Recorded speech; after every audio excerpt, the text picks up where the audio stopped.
Do the thing. There it is. Hey, internet friends, this is me, Bradley G, and welcome to Synergy Cafe. Guess what we're going to talk about today? It's going to be talking about real estate. And I've got a guest on. I'm going to ask her some very pressing questions that she might not have the answer to. They call that the hot seat. No, she'll know what's going on. So, real estate's an interesting industry to me because ever since we walked out of the cave as cavemen and women, when it rained, we had to walk back in. So, we all need shelter. And real estate's a wide variety of everything from shopping malls to houses to cabins to there's a lot of stuff in real estate. So I'm going to go to the green room and go get my friend. Her name is Darci. The last name is Smythe or Smith. So hang tight. I'll be right back.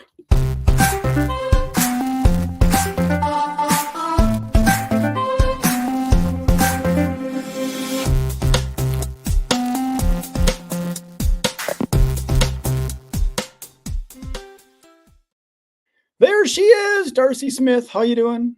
Hello, I'm good. Thanks for having me. I'm It's doing not great. Smythe, is it? Smythe is with a Y. It's Yeah, Smith it's with an Smith. I. It's just regular old Smith. Yes. I remember back when the yellow pages were there and you looked up Smiths and there was a lot of Smiths. Yeah, and my dad's name was Bill. Oh, He was one of like 100 even in our small town. Maybe that's an and his exaggeration, brother's but name was Bob or something, right? yeah.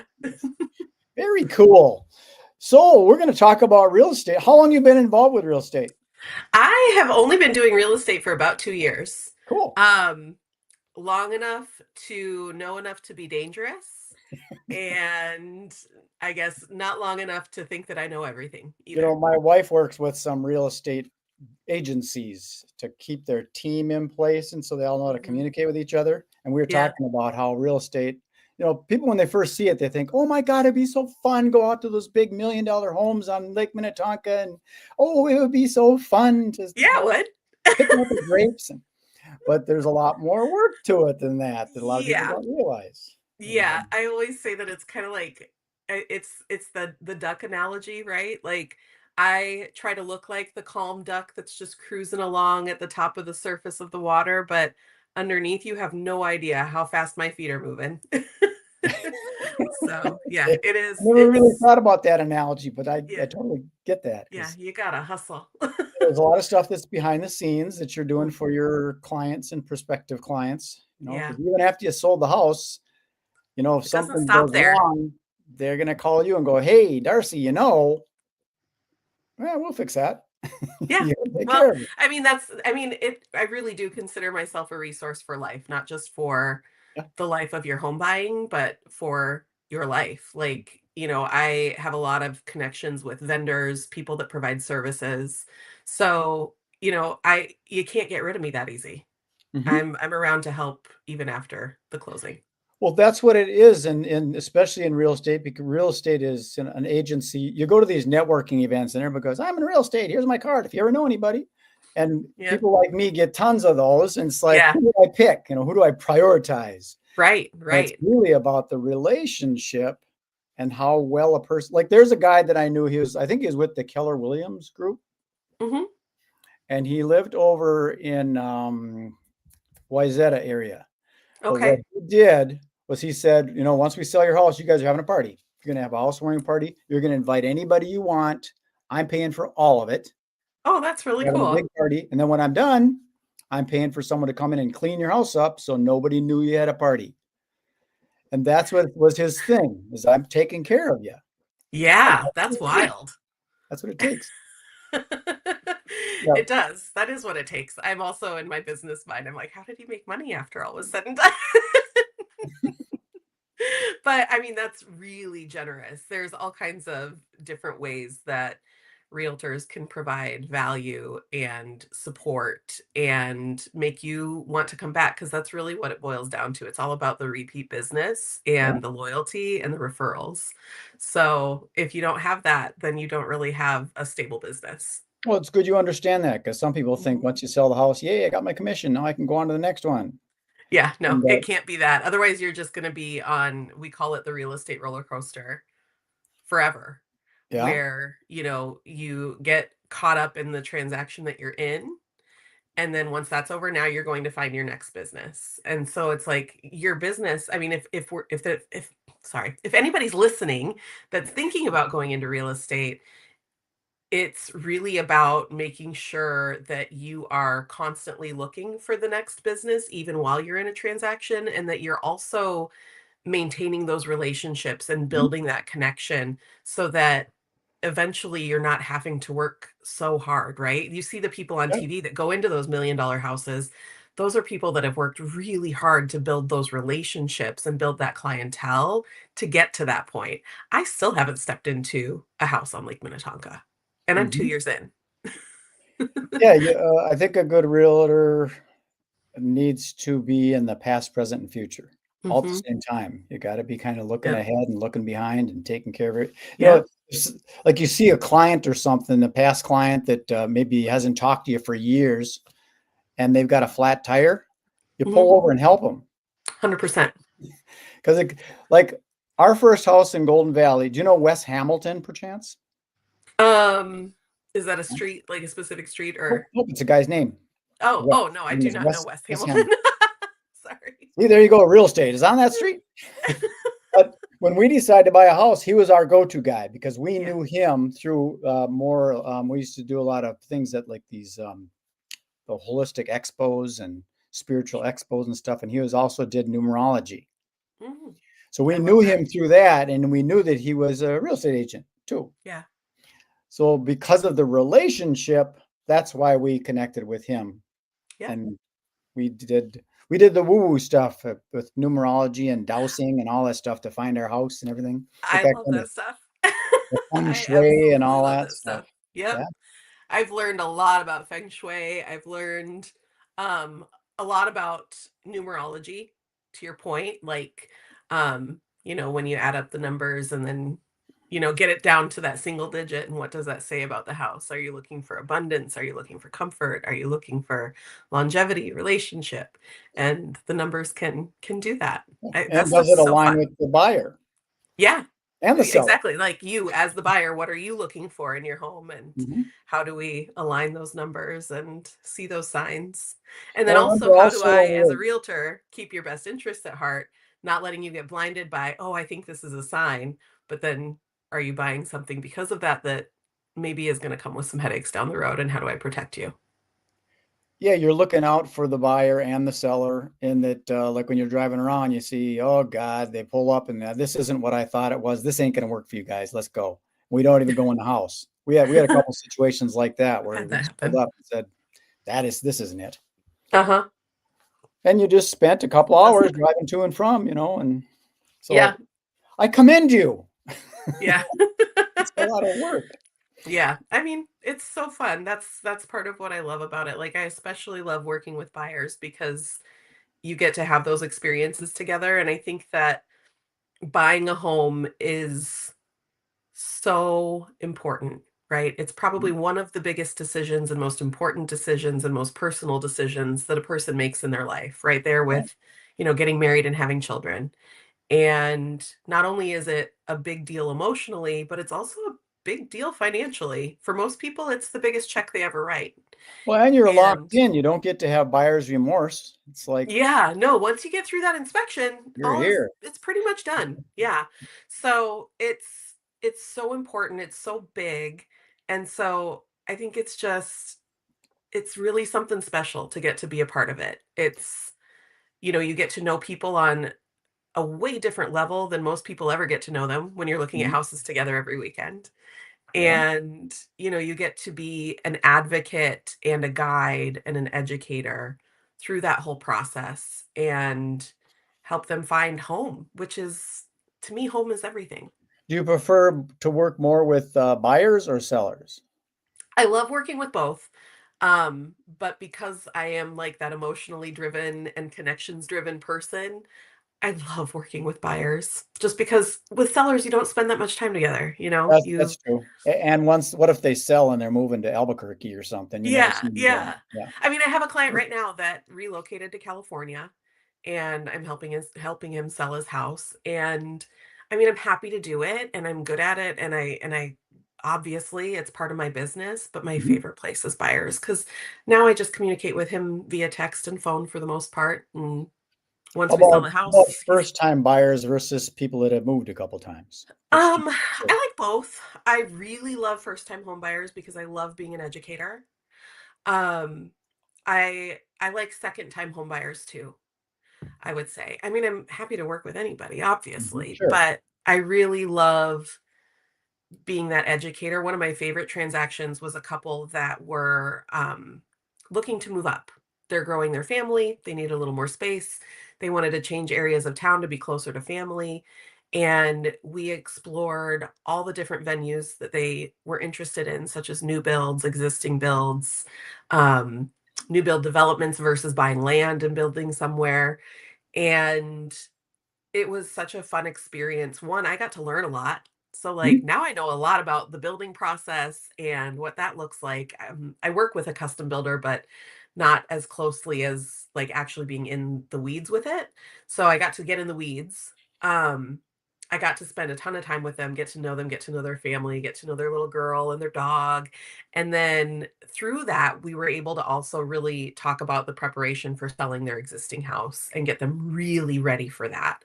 And so I really enjoyed that transaction because I got to support them better as sellers because had spent so much time with them on the buy side and gotten to know them Got so it. well.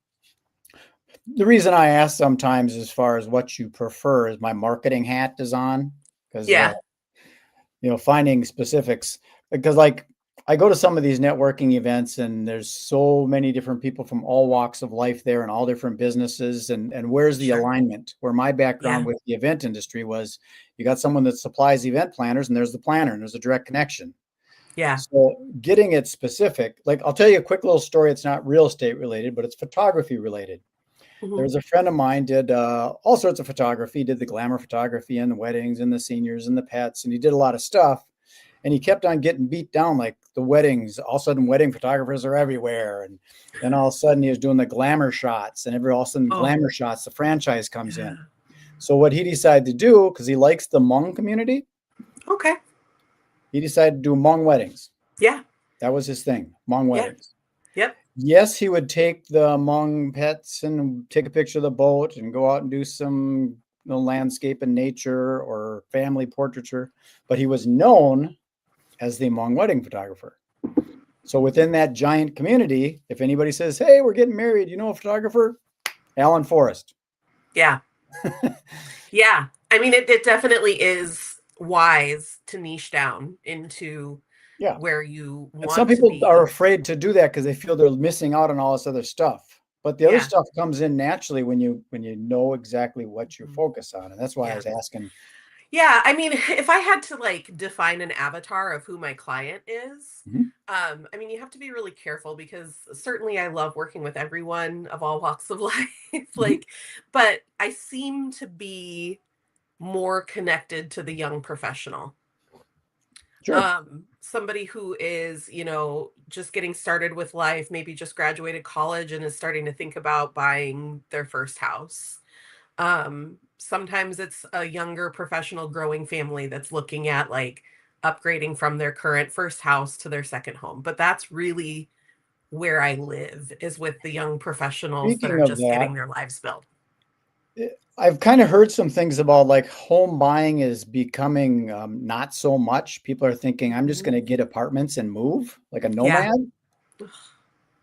I think that, Tells okay, me. that's a thing when you got a young mindset, Yeah. but there's a lot to be said for establishing that equity and having a home base. You know, Yeah. when you're like if you're doing this digital marketing thing and you're traveling around the world, so where do you live? Hmm. Well, right now I'm in Bangkok, and next week I'm moving over to Bali, and I think we're going to be going down Yeah. to Puerto Rico in a couple of That years. sounds wonderful. I Sure, but want to know nobody where knows this where you person's at. are until you put a stake in the ground. So Yeah. sometimes it's good to even, if you're making money, buy a house, establish the what do they call that, homesteading or whatever, Hmm. Yep. so that they Yeah, know you it's can there. you can And homestead. It's a tax status, but it yeah, saves you on taxes. It also protects you in the case of bankruptcy or a liability case. see, you know stuff. Yeah, I do know That's stuff. important. So that younger generation, they need to realize that maybe it is good to buy just a small piece of maybe it's more property with a Yeah, small house, but yeah. at least you I got a mean, stake in the ground. I love that you're asking this question because one of my bigger passions is wealth building, and that's why I'm more attracted to that young professional Mhm. community because I know that the average first-time home buyer is 38 years old today. And I also know that homeowners hold 40% more wealth than non-homeowners.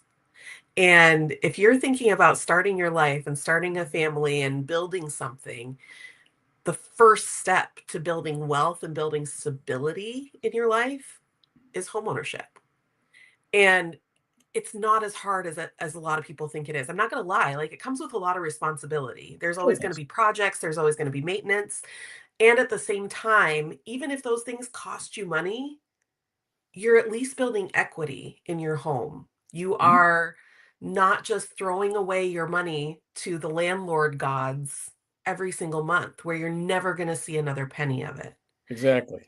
And so it hurts my heart when I meet people that think that they can't buy a house or they shouldn't buy a house. And sometimes that's true. Sometimes it's just really not the right time for them. And there's nothing we can do about that. But a lot of times it's not as hard as people think it is. Definitely, there's creative ways of making it happen. Like a good example is the house that I'm in now. I'm back in my hometown of Fridley, where I grew up, Oh, and friendly. being self-employed, it's tough to get that loan. Yeah. So I had some money saved up, fortunately, and then I took on a job with Amazon, driving those vans, So you could have a and W-2 to show. so I could have something to show. Yeah. And that was I've never had a job really other than that. I did that just to get the credit or whatever. And Hmm. then when they didn't even use it, That's funny. I know it's not. Yeah. I mean, there's definitely something to be said. Self-employment is a whole different venue when it comes to securing the lending, and that would probably be a better interview for a lender maybe because I'm like, I don't really know 100%, but I do know that you have to have 2 years of self-employment history and steady income in order to qualify. Whereas if you have a W-2 full-time job, if you can just kind of show a history of staying employed, essentially. Staying employed or staying generating income. Yeah, yeah. I mean, I have people who are, relocating and they've just changed jobs, and you think, "Oh my gosh, I have to be in the same job for 2 years." Well, turns out they just need an offer letter to show that they have a job secured and that they don't have a significant break in their income timeline, if that's the Let, right word. let me ask you this. This is just popped in, and it's one of those unorthodox questions that I like to ask. Mhm. Love them. Is if I can remember what it was. What if somebody didn't they didn't have the cash themselves and they Mhm, didn't want to do the loan through a traditional bank mhm. and they had access to the money? Is that something you can work with? Access to what money? Access to the money that they need to buy the house. Like say for So, example, a hard money lender or something, or maybe they got a friend that's making a bunch of money with Bitcoin. He says, ah, "Yeah, I'll loan you the money. Let's just make it happen. We'll write up an agreement and mhm. get you a house." It has to be a gift. It can't be a loan. That's just it. It could be. Yeah. Well, then you wouldn't go through if it is a loan, then you wouldn't go through a lender, Mhm. right? So, I mean, If it just it is kind a of gift. like if someone's saying, "I wanna help you buy a house, I wanna loan you the money," then you would essentially set it up probably as a contract for deed. I mean, Mhm. I think you almost wouldn't even need a realtor other than to help with the buy side, but, like, that piece of it, I would probably look at a real estate attorney. But that's kind of why you need a realtor, and I'm just advocating for you. Yeah. It's good to have somebody that knows what the f they're doing, Yeah, and so I that would you I would don't say sign the wrong thing.